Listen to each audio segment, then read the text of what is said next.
আমাদের 2 বাগানে মিললে প্রায় 63টা জাতে এবছর আমরা ফল আনতে পারছি, প্রায় 50% জাত। আমাদের সংগ্রহে এখন পর্যন্ত 223টা জাত আছে, এর মধ্যে 63টা জাতে আমরা এই বছর ফল আনতে সক্ষম হয়েছি। আর বাকিগুলো আরেকটু অপেক্ষা করে আরেকটু দেখতে হবে। আর যেহেতু আমরা নিজেরা বিভিন্ন দেশ থেকে নিজেরাও চারা আমদানি করি, তো সেই ক্ষেত্রে হচ্ছে পরীক্ষায় উত্তীর্ণ হওয়ার আগে বা বাণিজ্যিক সম্ভাবনা তৈরি হওয়ার আগে আমরা বাজারে চারা বিক্রি করি না। চাঁদপুরের উর্বর মাটিতে সবুজ পাতার ফাঁকে ফাঁকে ঝুলে থাকা আঙ্গুরের থোকাগুলো জানিয়ে দিচ্ছে নতুন এক কৃষি বিপ্লবের গল্প। যেখানে একসময় আঙ্গুর চাষকে কেবল বিদেশি ফলের সীমায় ভাবা হতো, সেখানে আজ চাঁদপুরের মাটিতেই মিলেছে তার সফলতার উজ্জ্বল দৃষ্টান্ত। আপনারা চাইলে এখানে বসে না শুয়েও আঙ্গুর খেতে পারবেন। এই যে দেখেন, এই গাছের একদম গোড়া থেকে মাশাআল্লাহ দেখেন দেখেন একদম গোড়া থেকে এই যে দেখাচ্ছি, দেখেন একদম পুরো গাছে মাশাআল্লাহ একদম আঙ্গুর ধরছে, দেখছেন ভাই? এই জাতটার নাম কি ভাই? এটা হচ্ছে বাইকুনুর, এটা বাংলাদেশের সুপার কমার্শিয়াল জাত, যার জাত হলো বাইকুনুর। এই জাতের আঙ্গুর আমাদের বাংলাদেশে খুব ভালো ফলন হয়। এই গাছে প্রায় 100 থোকা আঙ্গুর আছে। এটা প্রচুর মিষ্টি। বিসমিল্লাহ। 2024 সাল থেকে বাণিজ্যিকভাবে যাত্রা শুরু করে পদানিয়া এগ্রো নামের এই কৃষি ফার্ম অল্প সময়ের মধ্যেই তারা অর্জন করেছে চমকপ্রদ সফলতা। বর্তমানে এই ফার্মে রয়েছে প্রায় 120 জাতের আঙ্গুর গাছ। এর মধ্যে প্রায় 70টি গাছেই ইতিমধ্যে ফল এসেছে। স্থানীয় কৃষকদের মাঝেও নতুন আশার আলো জাগিয়েছে। প্রতিটি লতায় যত্ন, প্রতিটি পাতায় শ্রম, আর প্রতিটি ফলের থোকায় লুকিয়ে আছে সফলতার গল্প।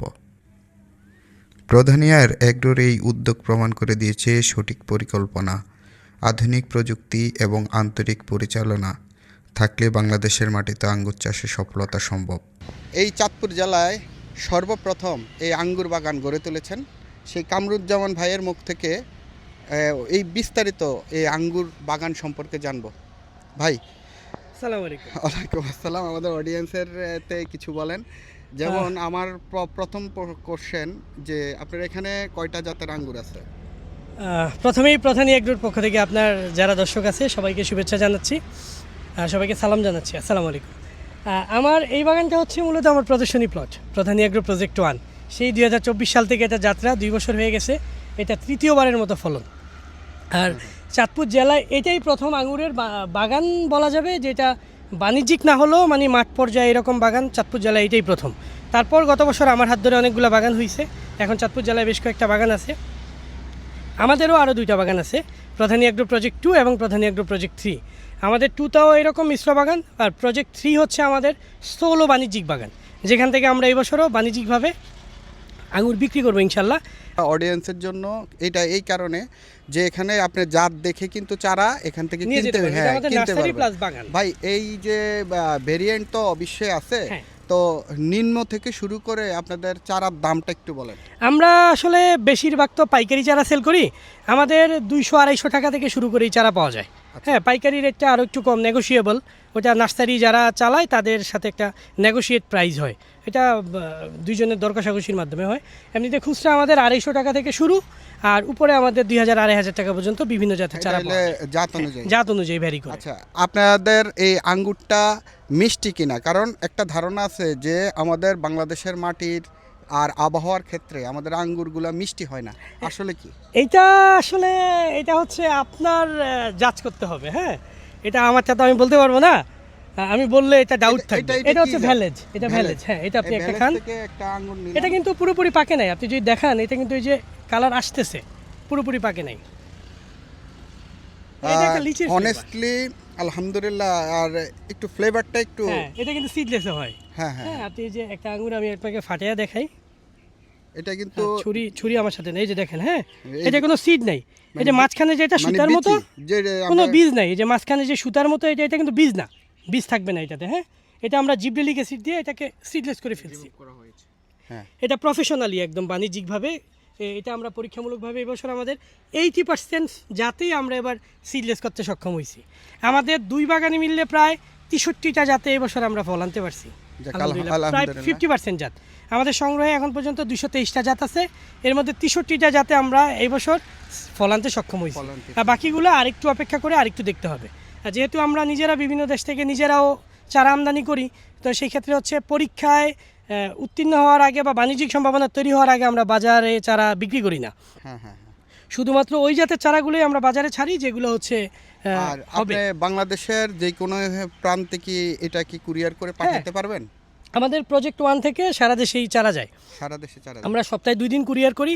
আমাদের এখানে যারা অনলাইনে অর্ডার করে তাদেরকে আমরা সপ্তাহে 2 দিন, রবিবার এবং বৃহস্পতিবার 2 দিন আমরা চারা পাঠাই। আরেকটা কোশ্চেন হলো, এই আঙ্গুরের চারাগুলো নিয়ে কিন্তু বেশিরভাগ এখন মানুষ ছাদে আঙ্গুর বাগান করতে আমি তো আসলে মানে বাণিজ্যিক বাগানীদের চাইতে শখের বাগানীদেরকে বেশি ইয়ে করি, কারণ আমি নিজেও ছাদ বাগান থেকে শুরু করছি। মানে আমার মতে যে পরিবারকে নিরাপদ ফল খাওয়ানোর জন্য একটা বা দুইটা আঙ্গুরের ভালো জাত যে কেউ ছাদে লাগাইতে পারে। আর এটা জিওব্যাগে হয়। পরিচর্যা আহামরি কিছু না।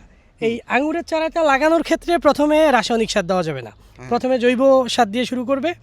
পরবর্তীতে চারাটা যখন সেট হয়ে যাবে, মাটিতে সেট হবে, ওই সময়টাতে হচ্ছে আপনি রাসায়নিক সার ব্যবহার করবেন অল্প পরিমাণে, বছরে 2 বার সার দিলেই হয়। আর পরিচর্যা বলতে আঙ্গুরের পাতা মিষ্টি, হ্যাঁ আঙ্গুরের পাতা একটু পাট পাতার মতো একটু মিষ্টি হয়, তো এটাতে আপনার লেদা পোকার আক্রমণ বেশি হয়, এই যে পাতা ছিদ্রকারী পোকাই যে, হ্যাঁ এইরকম যদি হয় তো সেই ক্ষেত্রে হচ্ছে আপনি নাইট্রো একটা স্প্রে আছে, কীটনাশক আছে, এটা ব্যবহার করতে। অবশ্যই ওরা যোগাযোগ করার আমাদের কাস্টমার না যারা, তারাও যদি আমাকে ফোন দেয় আমরা চেষ্টা করি তাদেরকে পরামর্শ দেওয়ার জন্য। আচ্ছা, আমি কামরুজ্জামান ভাইয়ের নাম্বারটা দিয়ে দিব, আর যদি চারা সংগ্রহ করতে চান এবং পরিচর্যার ব্যাপারে বিস্তারিত জানতে চান, উনি আপনাদেরকে হেল্প করবে একবার সব সময়। আমরা রাত 10টা পর্যন্ত কল পিক করি, হ্যাঁ, সমস্যা নেই, কল পর্যন্ত দিতে পারবেন। তো একটু চলেন আমরা একটু বাগানটা একটু ঘুরে দেখি, আর চারাগুলো কোথায় আছে সেগুলো একটু আমরা দেখি। আর আরেকটা বিষয় হলো, এটা 20% জায়গার উপরে নির্মিত। আগে কিন্তু জিও ব্যাগ ছিল, জিও ব্যাগের উপরে, এখন কিন্তু সেটা না, জিওব্যাগ নাই এখন আর, হ্যাঁ সব এখন টোটালি এটা এখন মাটিতে। নার্সারির হ্যাঁ, আয়তনটা মাটির উপরে বাড়ানোর জন্য এই জায়গাটাকে একটু ছোটও করছি। আর প্রিয় দর্শক, আপনারা যদি চারা নিতে চান এবং আপনারা ছাদ বাগান করতে চান অথবা নিজেরা বাগান করতে চান, কামরুজ্জামান ভাইয়ের নাম্বারটা দিয়ে দেবো, ওনার সাথে আপনারা আলাপ করতে পারেন। এবং কেউ যদি বাণিজ্যিকভাবেও আপনারা এইভাবে বাগান করতে চান, ওনার সম্পূর্ণরূপে ওনারা এই বাগানগুলো করে থাকে, ওনাদের সাথে আলাপ করতে পারেন। এই সাফল্য শুধু একটি ফার্মের নয়, এটি পুরো অঞ্চলের কৃষি সম্ভাবনার নতুন দিগন্ত, যা ভবিষ্যতে স্থানীয় অর্থনীতিকে সমৃদ্ধ করার পাশাপাশি নতুন কর্মসংস্থানের পথও খুলে দিতে